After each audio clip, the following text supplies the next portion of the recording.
Assalamualaikum, salam rahayu. Sedulur-sedulur nasihat kehidupan misteri. Pembahasan kali ini adalah mengenai Jongko Sabdo Palon. Ini mengenai ramalan kehancuran Islam di Jawa. Dan ini adalah simpulan-simpulan dari beberapa literatur buku. Semoga isi dari pembahasan ini berkenan dan tidak dijadikan gap antara berbagai macam keyakinan. Nah, sedulur-sedulurku, salah satu buku berbahasa Jawa yang sering dengan tujuan memunculkan ruang berjarak antara Islam dan Jawa itu adalah Kitab Jongko Sabdo Palon. Nah, umumnya upaya-upaya yang mengarahkan untuk memicu gap ini lebih banyak disebabkan penafsiran yang kurang memperhatikan pemahaman komprehensif terhadap keseluruhan teks. Nah, Kitab Jongko itu tersusun dari rangkaian tembang mocopat ini, sering disebut secara lengkap sebagai Serat Jongko Joyoboyo Sabdo Palon, dan selanjutnya disingkat sebagai Jongko Sabdo Palon. Nah, penamaan ini mungkin disebabkan konten buku ini selain memuat kisah tentang tokoh Sabdo Palon juga berisi tentang mitologi Prabu Joyoboyo.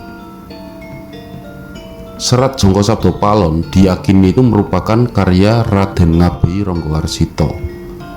Muhammad Heri Suwarno itu seorang wartawan dan budayawan Jawa. Dalam bukunya Ramalan Joyoboyo versi Sabdo Palon itu menjelaskan bahwa dalam jongko tersebut terdapat sandi asmo yang menunjukkan bahwa Jongko Sabdo Palon itu merupakan karya Raden Ngabei Ronggowarsito. Sedulur-sedulurku, anggapan yang berkembang saat ini umumnya menyatakan bahwa Jongko Sabdo Palon itu merupakan sebuah kitab jongko yang berbicara tentang kehancuran Islam di tanah Jawa dan digantikan oleh ajaran pengganti Islam setelah 500 tahun keruntuhan Mojopahit. Nah, opini ini rupanya telah diamini oleh sejumlah pihak tanpa mencoba bersikap kritis dan mempertanyakannya kembali. Kebanyakan orang yang turut mengiyakan pendapat ini sering tidak memiliki akses membaca dari sumbernya secara langsung, hanya ikut arus mengikuti wacana umum yang berkembang secara taken for granted. Nah, hal yang paling dirasakan akibat kurang totalitasnya pemahaman terhadap substansi Jongko Sabdo Palon adalah muncul sejumlah klaim atas penafsirannya. Nah, klaim ini sudah tentu mewakili kepentingan tertentu untuk menjustifikasi, menghakimi bahwa ajaran yang dimaksud sebagai pengganti Islam adalah ajaran dari pemilik klaim tersebut. Nah, terkait klaim-klaim yang muncul dari penafsiran Jongko Sabdo Palon akan kita bahas selanjutnya bersama-sama. Sedulur-sedulurku, kesalahpahaman yang telah terjadi ini tidak jarang masih coba dipertahankan eksistensinya. Beberapa penulis belakangan ini berusaha memancing kembali perdebatan mengenai Jongko Sabdo Palon. Nah, ruang yang selama ini telah tersekat sepertinya hendak ditambah sekatnya kembali sehingga kenyamanan dialog yang harusnya terus dibina justru semakin jauh panggang dari api. Ini seorang tokoh, Bambang Nursena itu misalnya, tokoh Kristen Ortodoks Syria ini dalam bukunya Menyongsong Sang Ratu Adil ya, perjumpaan iman Kristen dan kejawen. Itu merupakan salah satu penulis yang mencoba mengangkat kembali tema marginalisasi Islam dengan menggunakan Jongko Sabdo Palon. Nursena itu menggambarkan bahwa Serat Jongko Joyoboyo Sabdo Palon ini merupakan salah satu gambaran bahwa penolakan manusia Jawa yang direpresentasikan oleh tokoh Sabdo Palon itu terhadap ajaran Islam karena agama ini dianggap memiliki corak keagamaan yang politis dan doktriner. Nah, selanjutnya Nursena membuat pernyataan bahwa Islam di Jawa pun pada akhirnya mengalami asimilasi dengan keyakinan agama terdahulu. Nah, tentu saja statement Bambang Nursena ini juga lahir dari membebek pendapat yang berkembang belaka, bukan didasarkan pada pengkajian secara langsung terhadap materi yang dibahasnya. Dan lebih jauh, sedulur-sedulurku, sangat dimungkinkan Bambang Nursena tidak membaca secara tuntas buku yang digunakan sebagai referensinya, termasuk Serat Jongko Sabdo Palon. Dan perlu diketahui bahwa Bambang Nursena ini seringkali menggunakan teori pengaruh yang tidak terstruktur dengan baik. Kelemahan paling umum yang sering dilakukan oleh pengusung teori ini, maksud saya pengusung teori pengaruh itu kecenderungannya membuat generalisasi secara terburu-buru, penarikan kesimpulan berdasarkan data yang belum lengkap, memaksakan data yang sebenarnya tidak relevan, dan pengamatannya hanya bersifat parsial.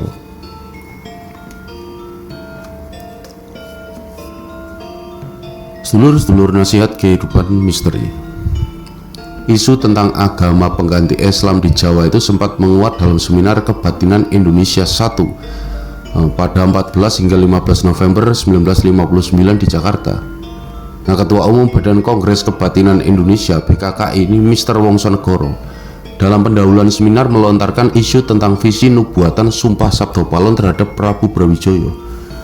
Nah, di antara isi sumpah itu bahwa 500 tahun kemudian akan berkembang biak gerakan kebatinan di tanah Jawa. Nah, dapat dikatakan bahwa kaum kebatinan yang ikut terlibat dalam kongres tersebut telah memanfaatkan serat Jongko Sabdo Palon dengan membuat klaim bahwa ajaran pengganti Islam yang dimaksud dalam Jongko Sabdo Palon adalah kebatinan. Nah, hal ini merupakan klaim pertama terkait penafsiran Jongko Sabdo Palon, sedulur-sedulur. Sedangkan klaim kedua itu terdapat dalam serat Darmo Gandul yang baru ditulis pada 16 Desember 1900 Masehi. Dan ini menyatakan bahwa berakhirnya agama Islam di tanah Jawa akan digantikan oleh ajaran Kristen. Nah, salah satu bagian dari isi serat Darmo Gandul juga menceritakan tentang adanya Jongko Sabdo Palon. Nah, dalam serat Darmo Gandul ini digambarkan bahwa Prabu Brawijaya yang telah diislamkan oleh Sunan Kalijogo kemudian meminta kepada Sabdo Palon, abdinya, agar mengikuti agama barunya. Nah, Sabdo Palon menolak ajakan Prabu Brawijaya, tuannya. Bahkan diceritakan Sabdo Palon itu lantas mengeluarkan kutukan bahwa akan banyak orang Jawa yang meninggalkan Islam dan berganti dengan agama Kawruh. Wong Jawa ganti agama, akeh tinggal agama Islam bencing, ganti agama Kawruh. Yang berarti orang Jawa itu ganti agama, banyak tinggal agama Islam besok, berganti agama Kawruh. Nah, adapun yang dimaksud dengan agama Kawruh dalam serat Darmo Gandul tersebut tidak lain adalah Kristen. Nah, pendapat ini sejalan dengan hasil tulisan dua orang akademisi dan orientalis Belanda, yaitu Driewes dan Philip van Eckeren. Nah, hal ini dapat dilihat dari isi serat Darmo Gandul. Salah satunya, lamun seneng bukti wawit kajeng Kawruh, hanya buta asmane jeng nabi Isa kang kinaot mituruto Gusti agamane. Nah, artinya jika suka dengan bukti, buah pohon kayu pengetahuan, maka sebutlah nama beliau, Nabi Isa yang termuat, turutilah agamanya. Nah, sedulur-sedulurku, perlu diketahui bahwa cerita Sabdo Palon dalam serat Darmo Gandul tersebut telah mengambil ide cerita sepenuhnya dari serat Babat Kadiri yang ditulis pada 1832 Masehi. Nah, namun demikian, terkait dengan kutukan bernuansa ramalan dari Sabdo Palon bahwa agama Kawruh akan menggantikan ajaran Islam, itu merupakan inisiatif penulis Darmo Gandul sendiri. Jadi hal ini murni pemikiran pengarang serat Darmo Gandul sih. Dan harus difahami bahwa keseluruhan isi serat Darmo Gandul itu memang lebih tepat dikatakan sebagai hasil dari plagiasi dari serat Babat Kadiri, kecuali pada tema-tema tentang Kristen dan pelecehan terhadap Islam. Nah, serat Darmo Gandul ini merupakan karya seorang Kristen yang sedang menjalankan proyek orientalisme pada masa penjajahan Belanda. Dengan demikian, telah kita dapatkan dua klaim penafsiran atas substansi dari Jongko Sabdo Palon. Di satu pihak, kalangan kebatinan itu menganggap bahwa Jongko Sabdo Palon merupakan visi ke depan tentang eksistensi ajaran kebatinan. Di lain pihak, Jongko tersebut ditafsirkan sebagai nubuatan kedatangan Kristen di Jawa. Nah, kedua penafsiran ini jelas tidak lepas dari motif dan kepentingan masing-masing tentunya. Nah, selain kedua penafsiran tersebut, jika Jongko Sabdo Palon dimaknai secara tekstual, maka akan ditemukan adanya cita-cita menghidupkan agama Buddha kembali. Nah, hal ini dapat dilihat dalam Jongko yang bercerita mengenai dialog antara Sabdo Palon dan Prabu Brawijaya. Kelawan paduka sing nata, wangsul maring Sunyaruri. Mung kula matur petungna, ing benjang sang pungkur mame yen wis prapta kang wanci jangkep gangsal atus taun witing dinten punika kula gantos kang agami agama Buddha kula sebar tanah Jawi. Nah, ini artinya adapun paduka sang raja kembali ke alam baka. Hanya saja saya meminta Anda memperhitungkan bahwa sepeninggal saya, jika sudah tiba waktunya genap 500 tahun mulai hari itu akan saya ganti agama Islam. Agama Buddha akan saya sebar di tanah Jawa. Nah, penafsiran bahwa Jongko Sabdo Palon merupakan justifikasi bagi munculnya kembali ajaran Buddha maupun kelahiran kebatinan umumnya lebih banyak dianut oleh sejumlah kalangan di Jawa. Namun dimaksud oleh pengarang tentu adalah sesuatu yang sama sekali berbeda. Maksudnya dalam hal ini tidak secara harfiah sebagaimana istilah yang digunakan agama Buddha. Sebab tujuan akhir sang pengarang serat Jongko Sabdo Palon ternyata adalah sebuah proses untuk menerima Islam. Nah, sedulur-sedulurku, jika kita telusur lebih jauh, cerita nubuatan semacam Sumpah Sabdo Palon itu tidak lebih sekedar sebagai karya sastra saja. Nah, karya ini menggunakan cerita rakyat yang telah banyak beredar di masyarakat. Dalam tradisi oral yang berkembang di sekitar Trowulan, sebuah wilayah yang diyakini sebagai salah satu situs Mojopahit, tokoh Sabdo Palon Danoyo Genggong itu merupakan tokoh yang diyakini hidup pada masa Mojopahit dan memiliki pekerjaan sebagai abdi dalam keraton. Nah, cerita-cerita Babat kemudian memanfaatkan tradisi lesan yang berkembang ini dengan meminjam nama Sabdo Palon Danoyo Genggong, kemudian memberi peran baru kepada kedua tokoh ini, dan pada giliran selanjutnya diangkat dari derajatnya yang tidak lebih dari abdi dalam biasa menjadi danyang tanah Jawi. Nah, dengan demikian tradisi oral tentang cerita Sabdo Palon Danoyo Genggong itu telah memiliki nilai baru dan menjadi mitologi. Proses demikian adalah hal biasa terjadi mengingat adanya sejumlah kepentingan yang bermain. Nah, kenyataannya dalam tradisi lesan yang berkembang di Trowulan, tokoh Sabdo Palon Danoyo Genggong itu bukan merupakan sosok yang anti-Islam. Sabdo Palon Danoyo Genggong yang hidup dalam tradisi oral masyarakat adalah dua orang abdi Mojopahit yang telah memeluk agama Islam. Nah, hal ini sudah tentu berbeda dengan sejumlah kisah Babat yang menempatkan keduanya sebagai sosok mitologis. Berdasarkan keterangan resmi Pusat Informasi Mojopahit, Museum Trowulan, ya, kedua tokoh tersebut merupakan dua di antara 7 dari nama orang yang dimakamkan di situs makam Troloyo yang terletak di desa Sentonorejo, Kecamatan Trowulan. Dan perlu diketahui bahwa ketujuh makam di situs Troloyo tersebut merupakan makam abdi dalam Mojopahit yang telah memeluk agama Islam. Nah, dengan keterangan tersebut, tokoh Sabdo Palon Danoyo Genggong yang hidup dalam cerita rakyat justru merupakan penganut ajaran Islam, sehingga setelah wafatnya disemayamkan dalam pemakaman Islam pula. Meskipun demikian, cerita tentang keberadaan nama Sabdo Palon Danoyo Genggong di situs Troloyo ini hanya didasarkan kepada tradisi lesan yang berkembang pada masyarakat di sekitar situs itu saja. Nah, kebenarannya sudah tentu sukar diverifikasi, namun tidak diragukan lagi bahwa cerita-cerita Babat yang saat ini beredar umumnya banyak yang menggali. Nah, ide ceritanya dari tradisi lesan yang berkembang di suatu masyarakat tertentu. Kemudian tradisi lesan yang ada diberi muatan nilai baru dan dimodifikasi sesuai pesan yang hendak disampaikan, sehingga muncullah mitos tersebut. Nah, sedulur-sedulurku, sebagai sebuah jongko yang dinyatakan memiliki visi ramalan, jongko Sabdo Palon itu bukannya tanpa kritik. Nah, perlu dimengerti bahwa memahami jongko Sabdo Palon sebagai sebuah ramalan sebenarnya lebih banyak ditentukan oleh sebuah pola cara pandangnya. Bagi seseorang yang menyukai klenik dengan menghubung-hubungkan jongko Joyoboyo dengan sebuah kepentingan tertentu, maka bisa saja didapatkan kesimpulan bahwa jongko ini telah meramalkan sesuatu. Namun dengan cara demikian jelas banyak kelemahan yang akan ditemui. Sebut saja misalnya, Jongko Joyoboyo menyebutkan bahwa pada masa berlakunya ramalan maka akan terjadi sebuah zaman yang paling menyengsarakan penduduk tanah Jawa. Nah, masa yang dimaksud ditandai dengan sengkalan sebagai lawon Sabto Ngesti. Jika diterjemahkan ke dalam bentuk angka, maka sengkalan tersebut akan menunjukkan tahun 1877 tahun Jawa. Nah, hal ini ditunjukkan dalam Jongko Sabdo Palon. Sangat-sangat ing sangsara kang tuwa ing tanah Jawi, senengkalan taunira lawon Sabto Ngesti Aji. Umpaminya barangkali prapteng tengah-tengahipun kalini banjir bandang jeroning lelebna jalmi kathah manungsa prapteng praloyo. Waktu paling sengsara yang terjadi di tanah Jawa terjadi pada sengkalan tahun Lawon Sabta Ngestiaji. Umpama menyeberang sungai, setelah sampai di tengah-tengah, sungainya banjir besar, kedalamannya menenggelamkan manusia, banyak manusia yang tewas.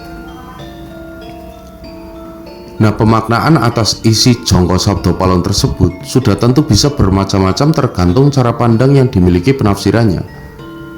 Tradisi Jawa sendiri tidak memiliki metodologi yang jelas dalam berinteraksi dengan bentuk-bentuk teks semacam ini.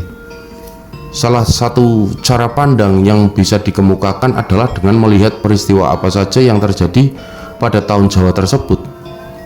Angka tahun 1877 tahun Jawa jika dikonversi ke dalam penanggalan Masehi, maka akan didapatkan angka tahun 1945 atau 1946 Masehi. Nah, jika angka tahun tersebut dihubungkan dengan kesengsaraan yang terjadi di tanah Jawa, maka akan didapatkan hasil yang membingungkan.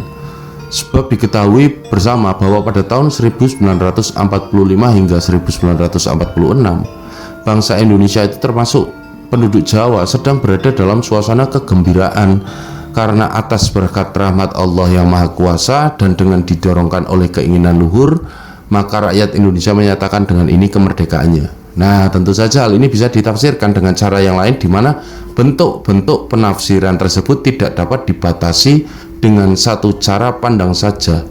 Nah, dengan demikian klaim-klaim terkait penafsirannya bisa saja tidak sepi, maksud saya, dari motif dan kepentingan. Nah, motif dan kepentingan tertentu juga bisa berlaku dalam kasus penafsiran Jongko Sabdo Palon sebagai anti-Islam dan menubuatkan lenyapnya Islam di tanah Jawa.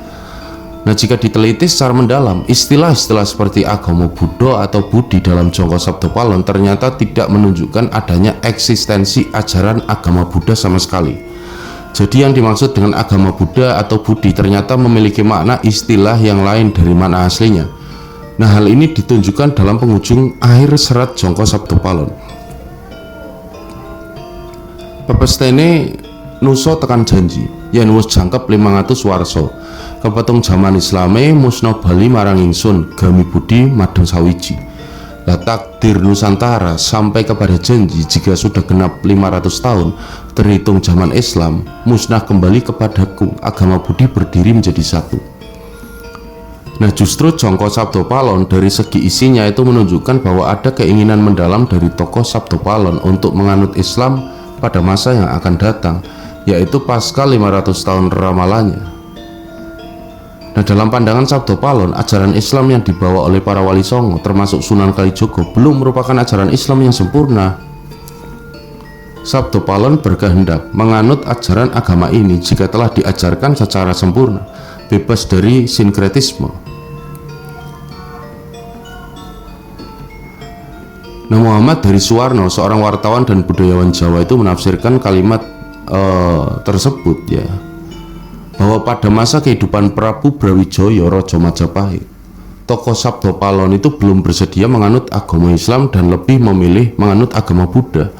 Alasannya Sabdo Palon masih menganggap bahwa penganut Islam saat itu masih menyimpang dari ajaran Islam yang murni. Namun pada saatnya kelak, jika agama Islam telah diajarkan secara murni, maka Sabdo Palon akan bersedia memeluk agama Islam. Nah, dalam anggapan Sabdo Palon, Islam itu belum dianggap mencapai kesejatian atau kemurnian jika hanya diamalkan menjadi ibadah ritual belaka tanpa memperhatikan kebersihan jiwa. Juga tidak menjadi murni jika hanya diucapkan di bibir namun tidak menjadi praktek nyata. Bahkan pada bagian akhir Jongko ini, tokoh Sabdo Palon mengancam manusia Jawa jika mereka tidak mengikuti dirinya memeluk agama Rasul, yaitu Islam yang sejati, maka akan berat tanggung jawabnya kelak. Nah, dengan demikian anggapan bahwa Jongko Sabdo Palon merupakan karya sastra yang memperkuat mitos bahwa Islam akan lenyap dari bumi Jawa terbukti tidak benar. Jongko Sabdo Palon justru berbicara sebaliknya bahwa Islam akan sampai kepada pemurnian ajarannya di mana Sabdo Palon sendiri berkehendak memeluk agama tersebut. Nah, hal demikian memang sulit difahami, ya, sebab banyak bahasa simbol yang digunakan dalam kitab tersebut. Kesalahan penafsiran terhadap Jongko Sabdo Palon sebagai nubuatan Kristen, Buddha maupun kebatinan lebih banyak didasarkan kepada kepentingan tertentu, juga disebabkan kurang teliti menganalisa jangka tersebut. Nah, sedulur-sedulurku, lepas dari semua pembahasan tersebut, Serat Jongko Joyoboyo Sabto Palon hanya merupakan sebuah karya sastra belaka. Kisah-kisah yang ada di dalamnya juga tidak bisa dipergunakan sebagai sumber bagi kajian sejarah. Beberapa pembahasan yang dihadirkan di dalamnya banyak disemangati oleh nilai-nilai tasawuf. Meskipun demikian, juga tidak dalam segala hal harus diterima sebagai karya yang islami, juga tidak bisa diremehkan sebagai buku yang ala kadarnya. Hanya saja mungkin dengan menjernihkan kesalahpahaman ini, maka akan tercipta sebuah dinamisasi dialogis yang lebih baik bagi Islam di tanah Jawa.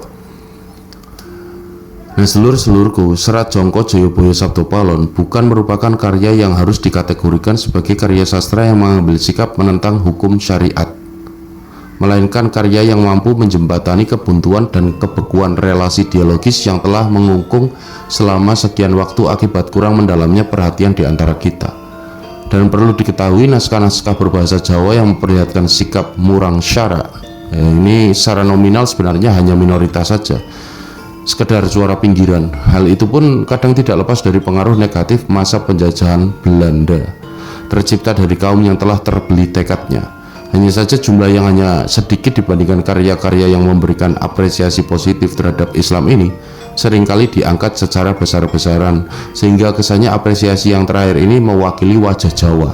Nah, oleh karena itu kewaspadaan hendaknya menjadi bagian dari kesadaran umat seluruhnya di tanah Jawa. Nama terus Banwon, seluruh nasihat kehidupan misteri telah menyimak. Semoga berkenan dan semoga bermanfaat. Jangan lupa untuk bisa meninggalkan like dan jejak-jejak di kolom komentar. Sampai berjumpa pada pembahasan-pembahasan selanjutnya. Wassalamualaikum, salam rahayu.